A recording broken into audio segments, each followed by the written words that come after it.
So, real quick, how's everyone doing? Your display is still off. Let's try that one more time. While the displays are cycling, we're doing okay? I mean, you made it here. That's something. Midterms going okay? Also, Aw, okay. Come on, displays, you can do it. Well, okay, so first of all, a reminder for the talk tomorrow afternoon by Professor Colin Allen from UC Santa Barbara, Appearance or Reality, Does AI Need Emotions? I'm very excited to meet him. I'm the one who suggested inviting him to campus. Very interested to see how he answers this question, whether or not AI needs emotions to interact with us appropriately. Why are the displays being so obnoxious? What we got? There we go. Okay. Oh, anybody else have like events or other things you want to plug? Okay. So, gotten some questions about sort of how folks should be studying for the stuff in this unit, getting ready for the argument analysis assignment, which is actually up on CAT courses. You can now go see exactly what you're supposed to do. It's basically all of the pieces that we've developed so far from Unit 1, the stuff we've been working on this last week and this week, and then the stuff we're going to be working on next week, which obviously you don't have yet, but you will have a week from now. So I put together this list of activities you can do in your study groups. This might just be like a comprehension check, make sure everybody is up to speed on all of the different elements that you're going to be, that we're going to be looking for with the argument analysis. But it could be maybe you try it out and it turns out that some folks aren't quite up to speed. These are intended to be done in groups because the best way to really check your understanding is to try to explain your reasoning to someone else.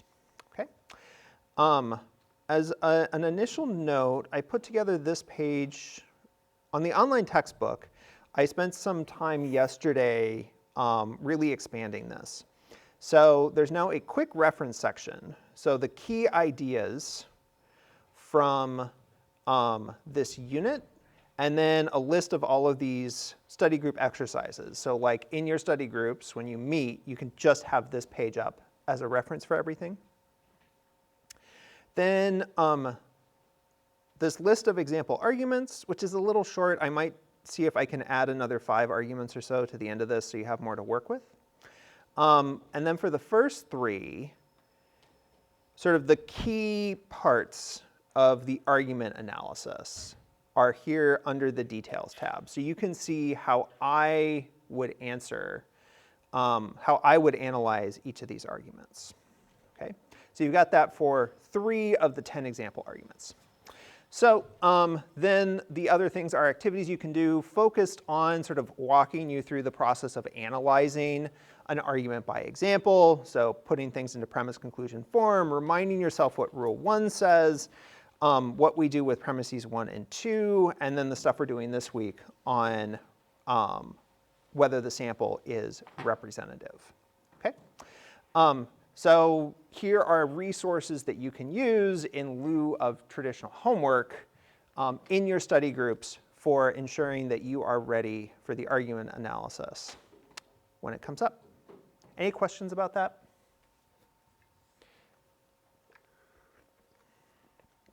Okay. So last time, we started to look really closely at the idea of representativeness, or what it means for the sample to represent the population. We initially worked with this idea that that means that the sample has the same properties as the population, And then we gradually got to the idea that we need to be a little more precise about which properties we're talking about. What are the properties we care about when we want to kind of go from the sample to the population? I didn't see any questions left over from last time in the two-sentence papers. Does anyone have any questions left over from last time, that initial discussion of representativeness? I think we looked a lot at, we did the survey of whether or not we want the express bus to downtown. We haven't talked about representativeness in the Danish MMR vaccine study. We did have the other example with the YouTube video and the comments under the video not being a representative sample. So are there any questions left over about any of that stuff from last time?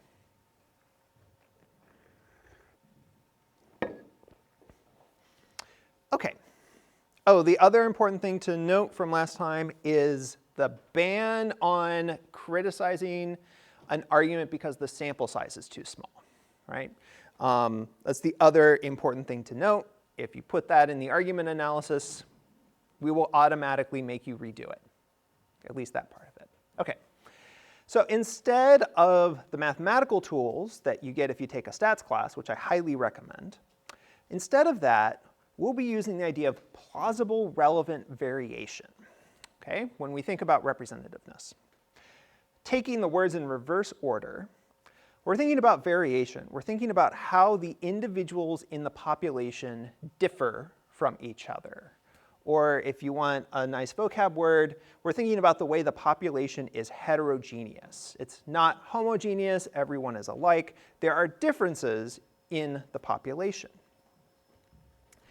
Next, we want relevant variation. We want variation specifically that is relevant to the conclusion of the argument. So not all of the properties in the population are going to be relevant to the claim that's being made about the population.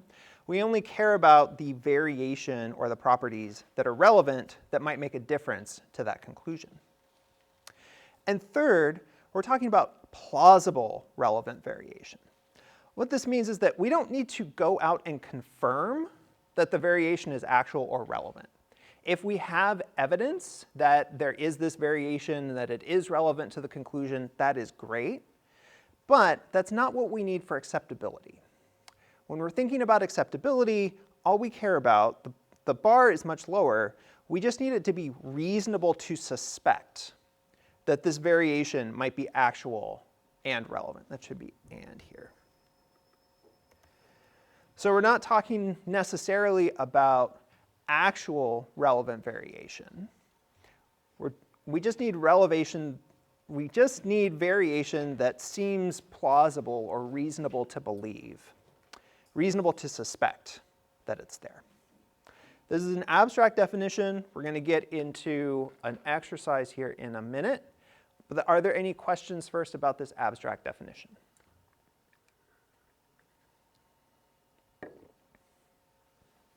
Okay, so on this slide, we have 4 of the claims, the generalizations or the conclusions of generalizations that we've been looking at so far. We have a column for the population, and then columns for relevant variation and irrelevant variation. Basically, this is an exercise in thinking through what kind of variation is it that we actually want the sample to cover, okay? We're not assessing the sample yet here. This is just what variation is there plausibly in the population, and is that plausibly relevant to the conclusion? Okay.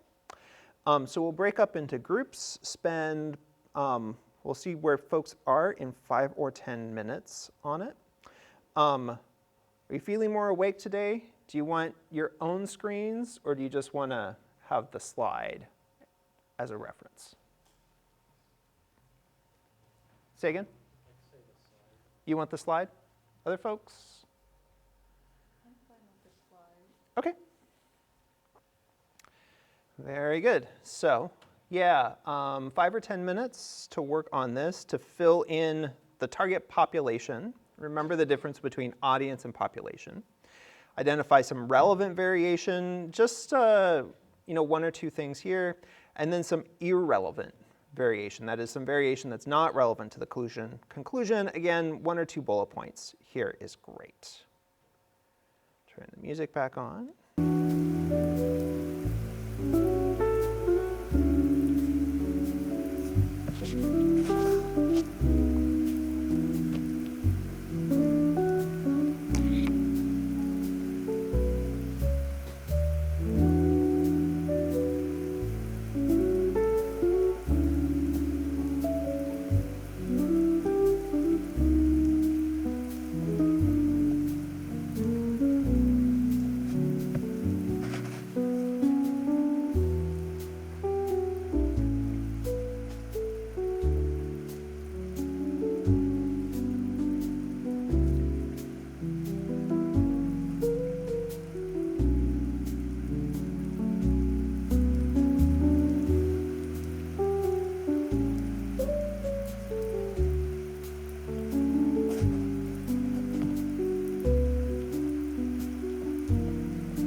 come back together.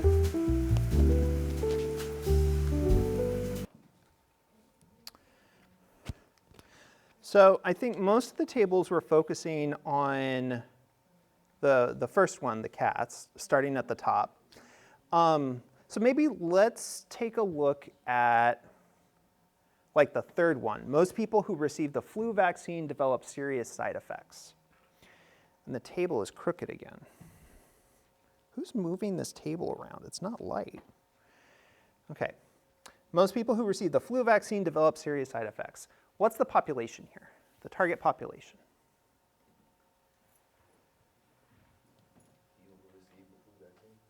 Yep, people who receive the flu vaccine. Good. And so we want some relevant variation among people who receive the flu vaccine, variation that's relevant to developing serious side effects, and then irrelevant variation. Ish? Whether they have some other kind of disorder or disease. Okay. Can we maybe call that a pre-existing condition? Yeah, I didn't know the term. Yeah. Good, that's a good one. So maybe if you have like certain kinds of autoimmune disorders, for example, you might be more susceptible to side effects. Devin? Maybe somebody who's allergic to certain things that are in the vaccine? Allergic to, I think, the preservatives they use in vaccines are the things people are most often tend to be allergic to. Yeah. Duncan? Could receive somewhat serious side effects if the person administering it, like this isn't a property of the population exactly, but it's a property of, I guess it is, because you could say the people who receive the vaccine improperly, because that would cause a variation in their effects. Yeah, so the pharmacist or whoever, if they just kind of jab the needle in, you can get more inflammation and more of a sore arm, maybe. Is that the idea? Oh, that would be really bad, yeah.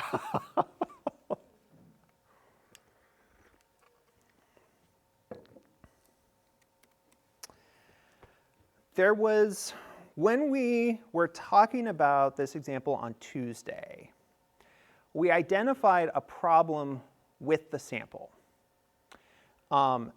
So as a reminder, the sample there was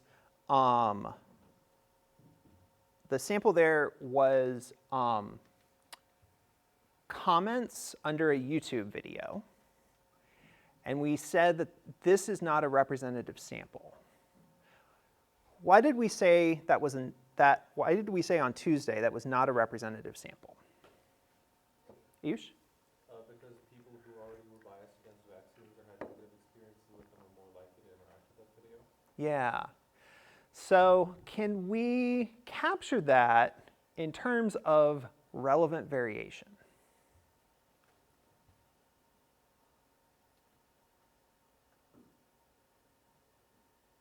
Whether or not they were more likely to click on the video, or more likely to recognize it.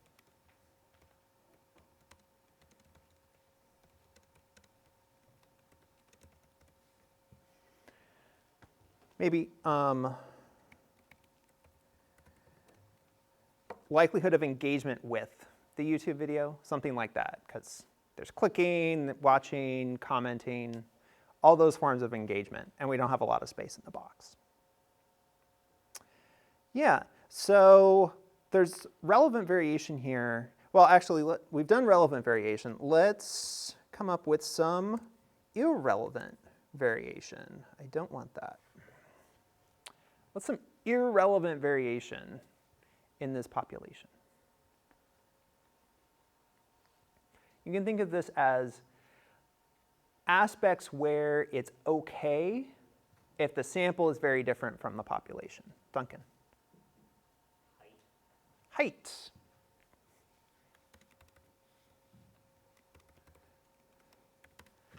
Others? Ayush? Eye color.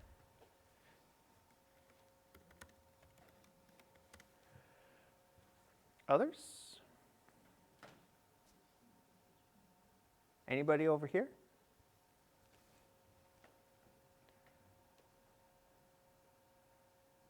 Okay. Height and eye color. Yeah, it seems pretty plausible to think that variations in height and eye color don't have anything to do with whether you develop serious side effects. Yeah, good. Any other questions? Anyone want to talk about one of the other boxes in the chart?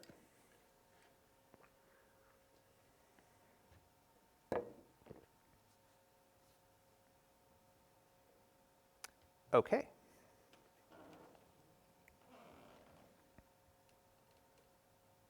Remind myself of the pacing for today. Yeah, good. Okay, so premise 3, as a reminder, premise 3 in the premise conclusion form for statistical induction says that S is a representative sample of X, and we almost always fill in S and X just by plugging in the values we come up with in premises 1 and 2. So far, we've been thinking about representative as meaning that S and X have all the same properties. But this slide is reiterating that when we think in terms of plausible relevant variation, we're modifying this definition of being representative to say that S and X have all the same properties expected to be relevant to the conclusion. Or the phrase I often use is the sample covers all of the plausible relevant variation in the sample. So things are working well when the sample covers all of the stuff from the relevant variation column, and there are problems when the sample doesn't cover that well.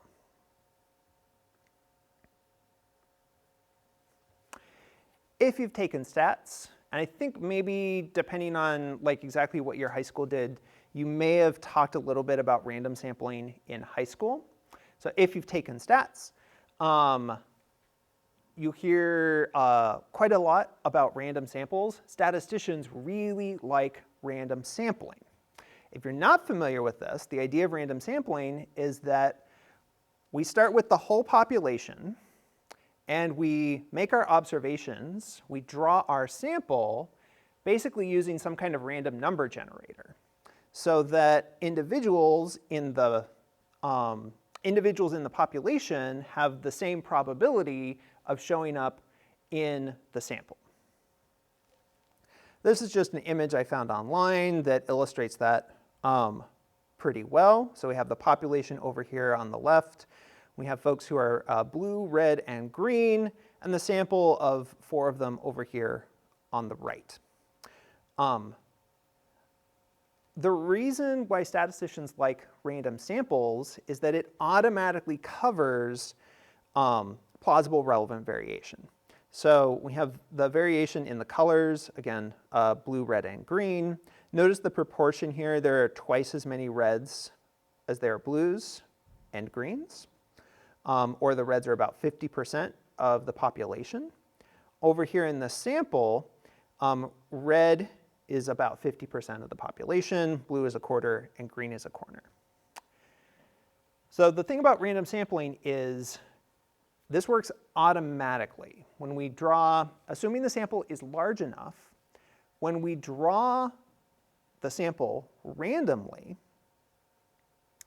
all of the properties,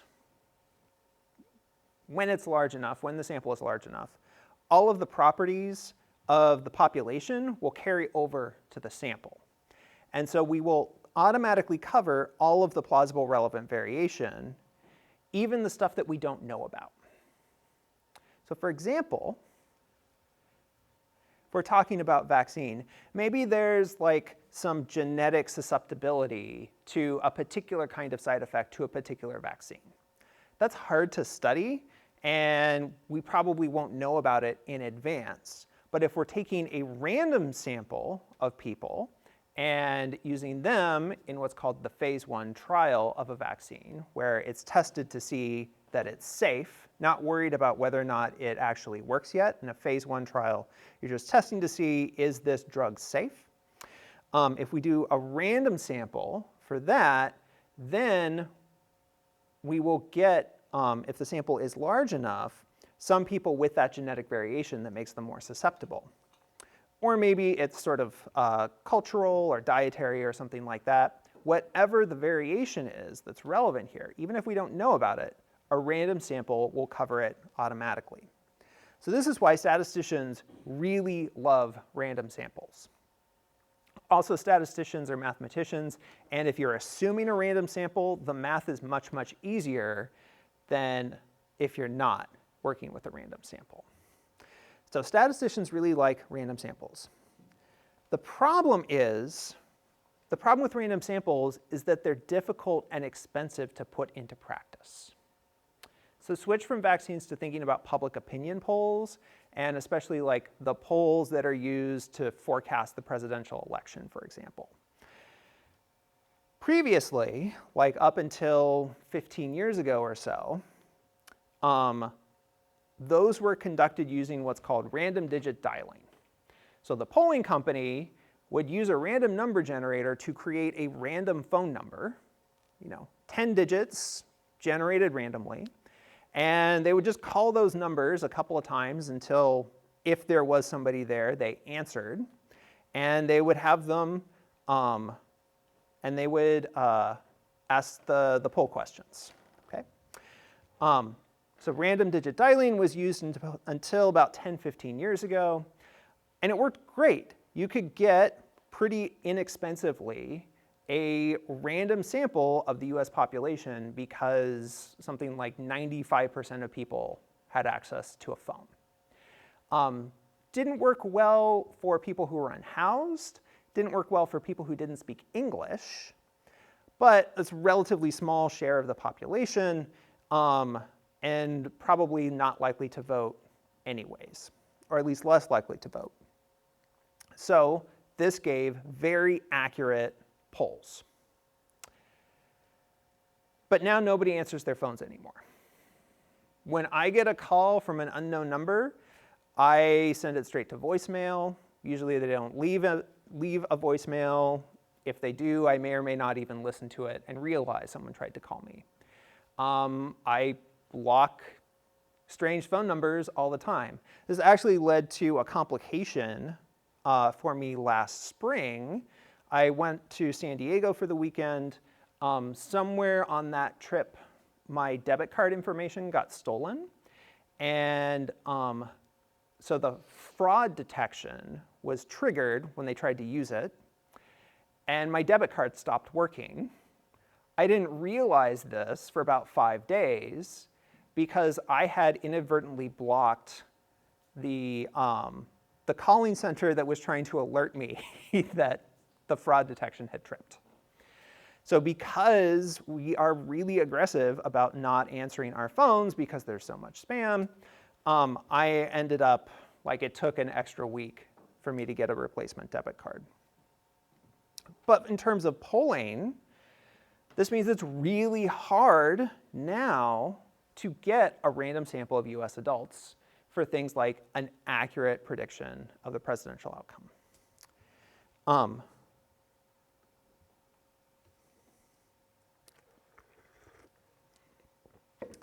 Another issue, there's this very interesting little article from the Pew Research Center about how they do polling in this age where you can't do random digit dialing anymore because people don't answer their phones, and the inaccuracy of a lot of polls that are done online using what are called opt-in samples. So they give this example right here. The percentage of US adults who say they are licensed to operate a class SSGN submarine, I have no idea what that means. They say it's a kind of nuclear submarine. Okay. So the percentage of US adults in an online opt-in sample who say they're licensed to operate a nuclear submarine, in reality is basically no one. Approximately 0% of the population is licensed to operate a nuclear submarine. 12% of young people said they were. Lower rates for older groups, but if you're trying to get an accurate estimate for young people, and they also note for Hispanics, a very high rate of what they call bogus responses. We'll talk about this again next week. The upshot is that it's very hard to get a genuine random sample from something as heterogeneous as US adults when you can't use a method like random digit dialing.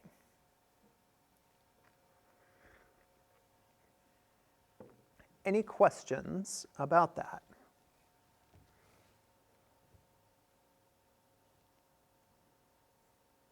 Okay. So, we have this. So the premise is talking about representativeness. We have this idea from statistics.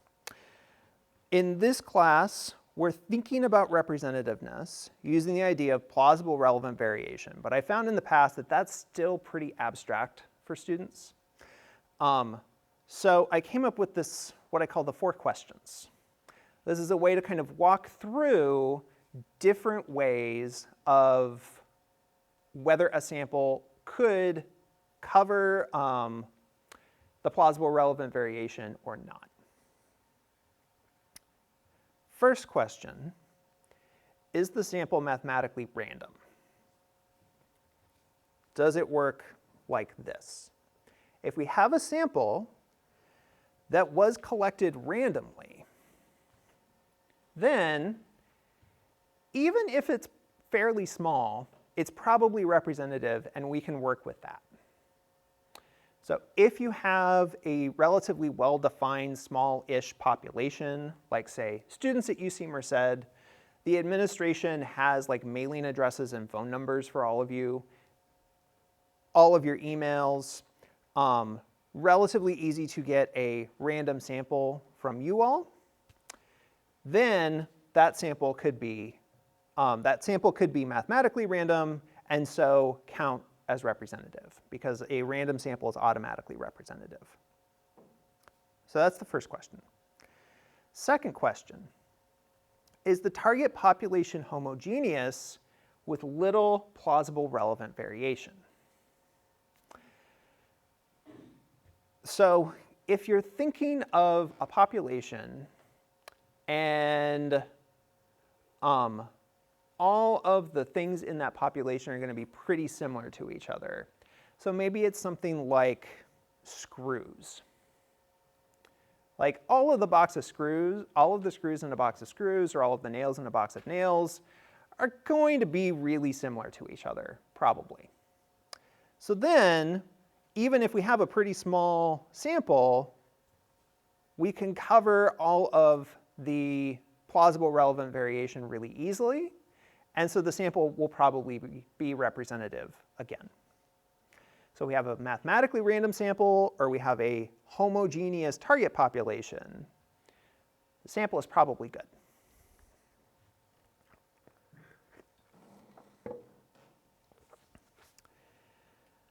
Third, we think about more complicated populations. If the target population is heterogeneous with lots of plausible relevant variation, then in a lot of cases, especially when we're working with found arguments, we have to go with testimony from a trustworthy source. If the researchers or whoever have collected the sample are telling us that they collected a representative sample, and they seem to be trustworthy, asterisk on that. But if they seem to be trustworthy and they tell us the sample is representative, then we can be good to go. I note down here, in a lot of cases, this is the best we can do. We read about a survey conducted by a professional polling company and someone tells us the sample is representative. We don't have any way of getting further information. One example of this is in the example, arguments relates to people thinking that chocolate milk comes from brown cows. So we can trace that claim back a couple of steps, but it dead ends pretty quickly at a Washington Post article that says, a dairy industry research company did this survey. They said it's representative. That's the best we can do. In that case, probably representative, but it depends on whether the source is trustworthy. Next unit after break, we'll be looking at how to tell whether a source is trustworthy. We'll be looking at that in two ways. That'll be kind of the biggest chunk of time after break, is trying to assess whether a source is trustworthy.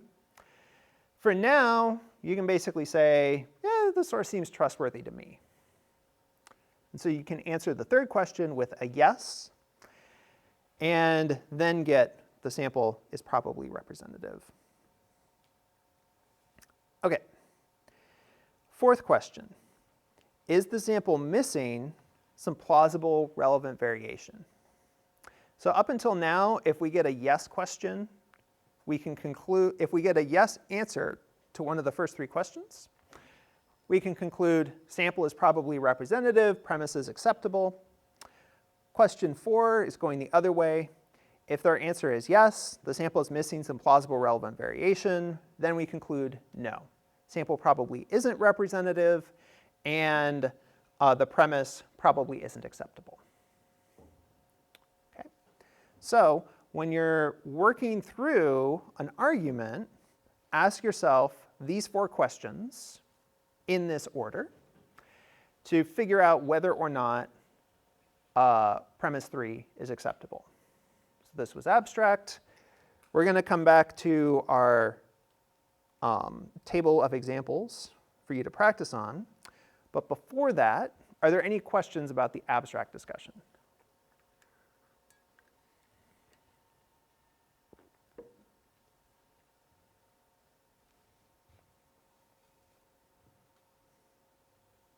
Okay.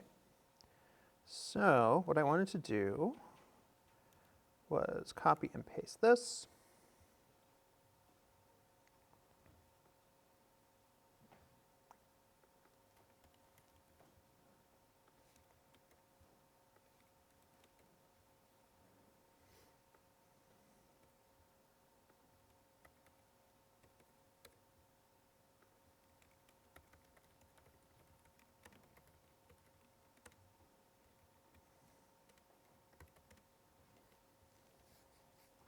So the same 4 conclusions. I will scroll back up and copy and paste the elements of the sample in here. We're thinking about the relevant variation, if you haven't thought about that yet. And then whether or not the sample is representative using these 4 questions. Is this clear enough? Okay.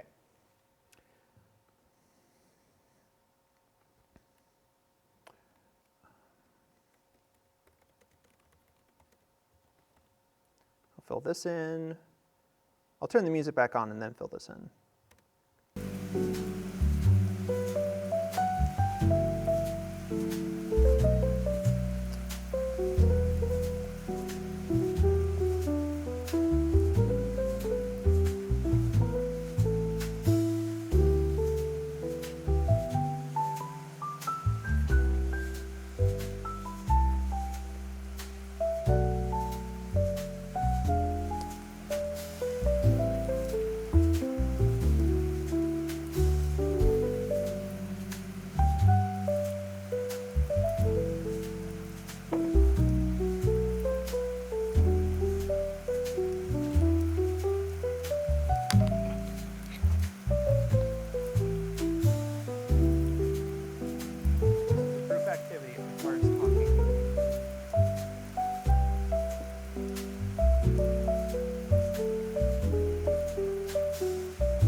Okay, let's come back together. We've got about 14. Okay. So let's do the 2 vaccine ones real quick. And I think I can cover this bit about argument maps pretty quickly as just lecture if necessary. So, okay. Danish MMR study. Relevant variation. Oakley? Okay, so time period. If we just say this was conducted in the 90s, we're here in the 2020s, is that obviously relevant? Jonathan? I was gonna say that it's like a sample from Denmark, so if there's anything in Denmark, that could change the, like, what the claim, like, pre-existing condition or disease spreading, like, isolated in Denmark. Taking a population strictly from Denmark, which is like a variation that's not like, very helpful towards the representative conclusion. Okay, so if we want to make the case that time period or geography are important factors, we sort of need to connect that dot. And I think you were starting to do that, Jonathan, when you were saying maybe there's like certain kinds of pre-existing conditions that were more common in Denmark. Okay. So that's one factor. One way we can try to identify relevant variation that's not covered here is trying to say, well, there might have been, susceptibility of some kind in Denmark. That's relevant here. I was talking at table 2 about the time period. So one important difference between the MMR vaccine in the 90s and the MMR vaccine today is that in the 90s, they used a preservative called thimerosal, which contained mercury. This got a lot of concern because you're injecting young children with mercury. That doesn't sound great. Public health officials argued that the mercury was in a form where it didn't interact in the human body, so it didn't have any effect, but still concerns. In response to concerns around 20 years ago, developed countries stopped using thimerosal as a preservative in the MMR vaccine. So there is this difference in time period, specifically chemical composition of the vaccine.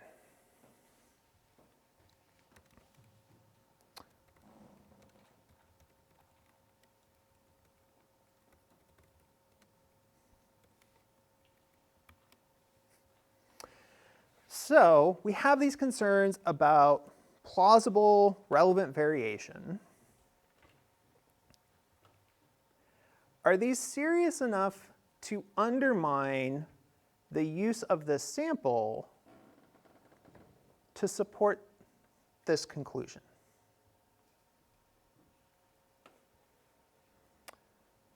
Are these differences significant enough that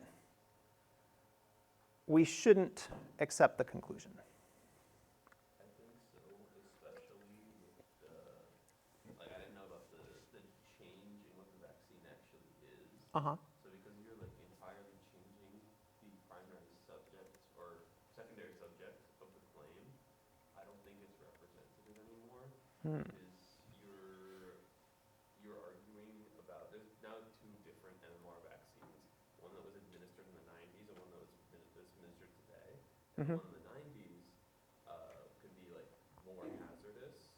I don't know if you have autism or not, but it's certainly a different claim from if you took a survey now, like with the current population. Okay, so the composition of the vaccine changed to make the vaccine probably less hazardous than it was. And the concern here about geography was that the vaccine might have been more hazardous in Denmark than it was elsewhere. But both of those are concerns that this results in overestimating the hazard of the vaccine. Those two concerns would mean in the US today, the risk is lower than 1.7 per thousand. Yeah, 1.7 per thousand. So when we assess representativeness, it doesn't have to be just a yes or no. We could say something like,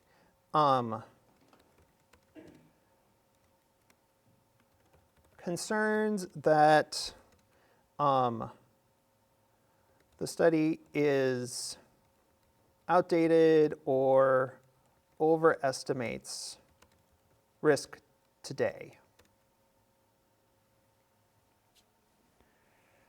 That's not a strict yes or no. That is saying when we interpret and assess this study, we should keep in mind that maybe the number in the claim is actually too high. And it's actually even lower today in the US than it was in Denmark in the 90s.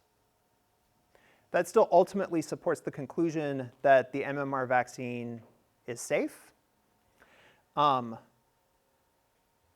it ends up supporting the ultimate conclusion beyond the statistical induction, even if it is a concern we can have about the relevance of the claim to the present day. Does that make sense? Questions there? Okay, how about the YouTube video comments?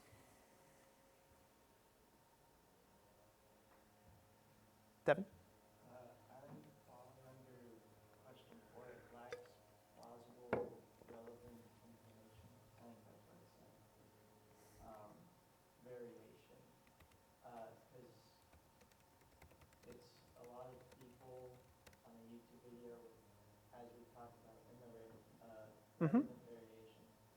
The people that are interacting with the video are more likely to speak on it versus maybe the general population. Yeah, so something like, because people who are already concerned about vaccines are more likely to engage, something like that. Yeah, that's much better. Yeah. I'm going fast because we only have 5 minutes left and I need to explain argument maps. For this one, is the kind of nuance we had for number 2, is that appropriate here? So number 2 was sort of, there are concerns that the study is outdated and overestimates risk, but still ultimately supports the conclusion that MMR vaccine doesn't cause autism. Something like that. Is a similar kind of nuanced answer appropriate here for number 3?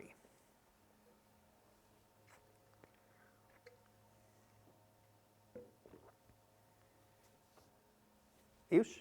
It could also be that a lot of the people, one of my group members mentioned this, it could also be that a lot of the people in the comments just aren't telling the truth, that they're bogus responses.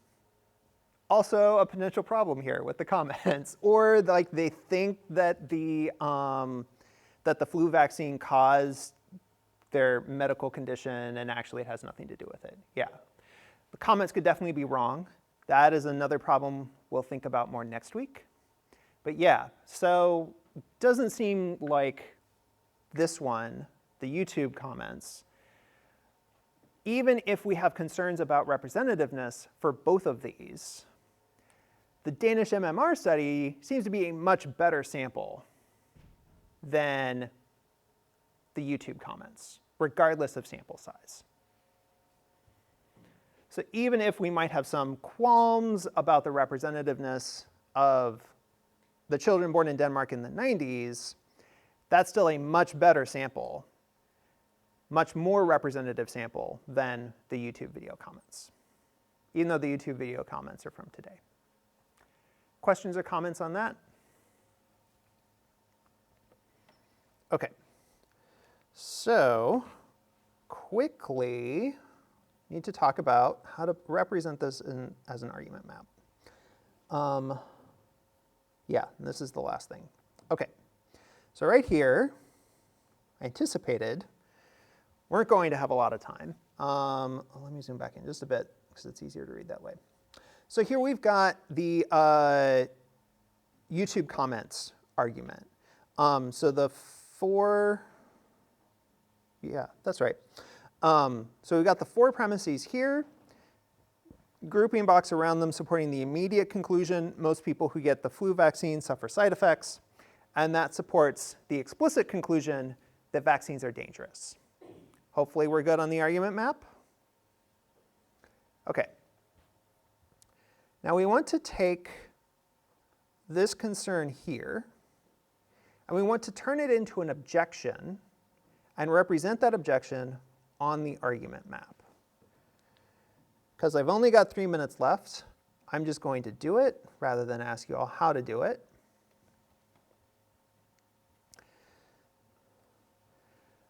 Premise 3 in a statistical induction is the premise that says the sample is representative.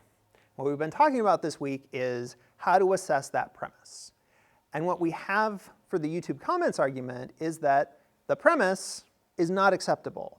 This is not a representative sample. So I'm going to come up here, turn everything red,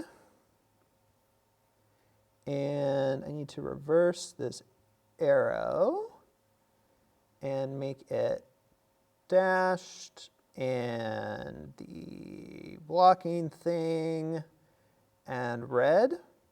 Okay, so now I've got this set up as an objection challenging premise 3.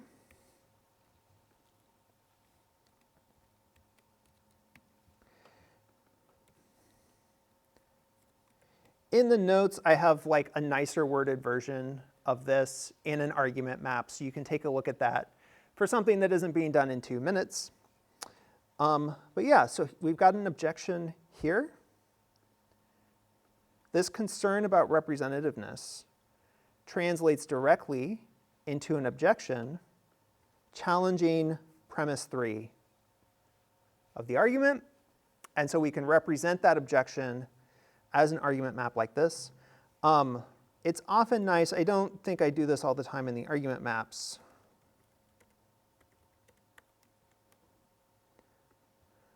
noting in parentheses the rule violation. So tying the objection explicitly into the rule. Okay, that is probably, oh, we got like 1 minute left. Any questions about how the argument map works, how we take this concern about representativeness, translate it into an objection, and put that on an argument map?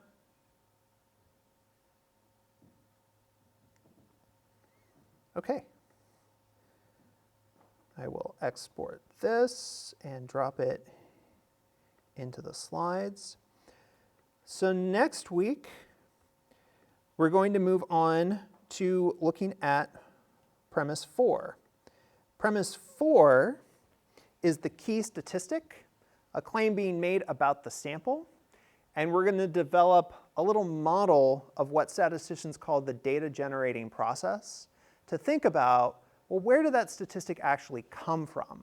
How was this measured? Who measured it? How were numbers interpreted to get the claim that we see in the argument? So that's what's coming up for next week. Good work this week. And I think that is time, yeah.